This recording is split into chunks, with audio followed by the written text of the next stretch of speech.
बाबा साहब ने जो भी किया है वो सिर्फ शेड्यूल कास्ट के लिए ही नहीं किया है, सबसे ज्यादा तो ओबीसी के लिए किया है, पर ओबीसी को मालूम नहीं है ये बात। और प्रशासन की तो मैं क्या कहूँ, प्रशासन चारों तरफ पैनी नजर बनाए हुए ताकि किसी प्रकार की कोई अमानवीय घटना नहीं। इसकी याद को हम ताजा करने के लिए यहाँ पर सूरत से हमारी पूरी लग्जरी बस आई हुई है। बहुत सारे लोग देश विदेश से यहाँ आए हुए थे। युद्ध वो इतना भी हिम्मत नहीं जुटा पाए। 28,000 लोगों को उन्होंने गाजर मूली जैसे काटते ना, ऐसे इसी धरती पर काटा था। और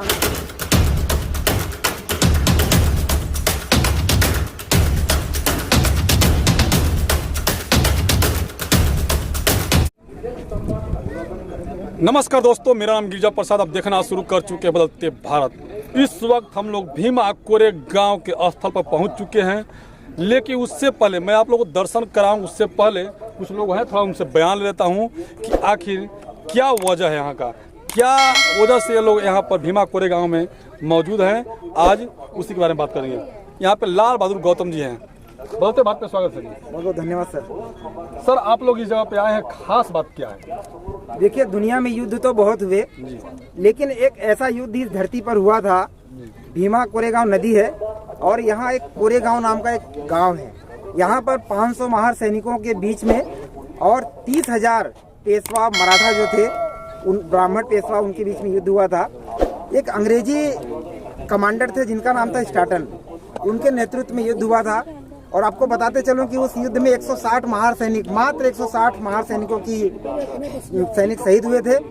और जो 28-30,000 जो महार सैनिक ब्राह्मण पेशवा थे, उन्होंने तीनों तरफ से 500 महार सैनिकों को घेर लिया था और चौथी तरफ जो थी वो नदी थी।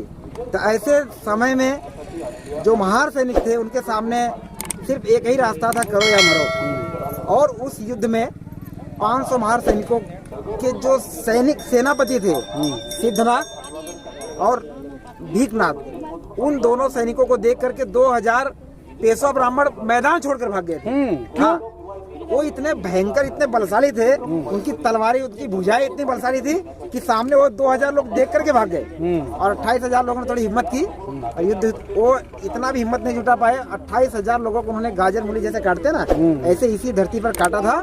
और अंग्रेजों को पता था कि ये जो इतिहास है एक काल्पनिक तरीके से भुला दिया जाएगा, इसलिए उन्होंने क्या किया, एक स्तंभ बनाया, विजय स्तंभ। बाबा साहब अपने जीवन काल में यहाँ आते थे और जैसे ही बाबा साहब डॉक्टर भीम जी, बाबा साहब अपने जीवन काल में हर साल 1 जनवरी को यहाँ आते थे जी। और जैसे ही बहुजनों को पता चला, लोग यहाँ पर लाखों की संख्या में आते हैं। और मैं यहाँ देख रहा हूँ, करीब मुझे लग रहा है 10,000 यहाँ गाड़ियाँ हैं, ज्यादा 10,000 से ज्यादा गाड़ियाँ हैं। समझ लीजिए आने वाले लोग कितने होंगे, अंदाजा है तकरीबन 20 लाख लोग यहाँ आए हुए हैं। और प्रशासन की तो मैं क्या कहूँ, प्रशासन चारों तरफ पैनी नजर बनाए हुए ताकि किसी प्रकार की कोई अमानवीय घटना न घटे। और कुछ लोग आए उनसे और बात थोड़ा करेंगे। यहाँ पर विजय भाई विश्वकर्मा जी आए हुए हैं। सर, ये थोड़ा एक बार पढ़ते हैं अपना। जय भीम, नमो बुद्धाय। मैं विजय विश्वकर्मा मूल रूप से उत्तर प्रदेश से हूँ, सुल्तानपुर जिले से हूँ और यहाँ पर सूरत से आया हूँ, सूरत गुजरात से।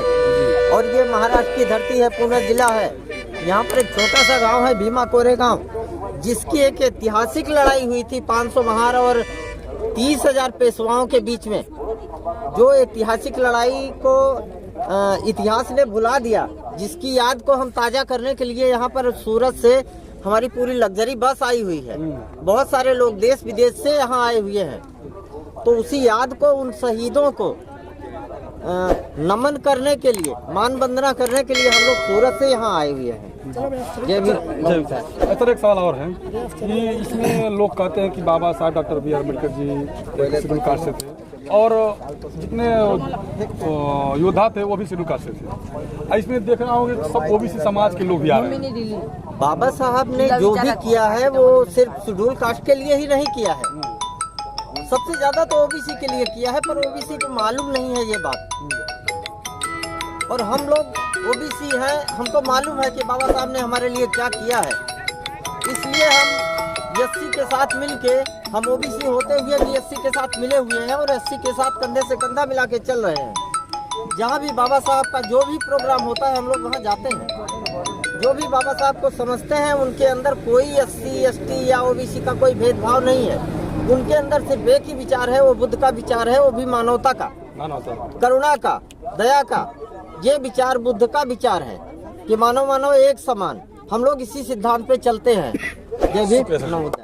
तो ये देख सकते हैं मेरे पीछे में तमाम लोग हैं और महिलाएं भी हैं और पुरुष भी हैं और देख सकते हैं गाड़ियां की लाइन लगी हुई है। यहाँ भीमा कोरेगांव पर आज कम से कम 20 लाख से भी लोग ज़्यादा यहाँ पर उपस्थिति में देखने को मिलेंगे आप लोगों को। मैं कोशिश करूँगा कि हर एक खबर आप लोगों को दिखाने की कोशिश करूँगा। बाकी पूरा वीडियो बनाने के लिए धन्यवाद।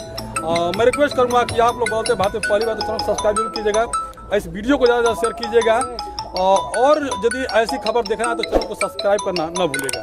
पूरा वीडियो बनाने के लिए धन्यवाद।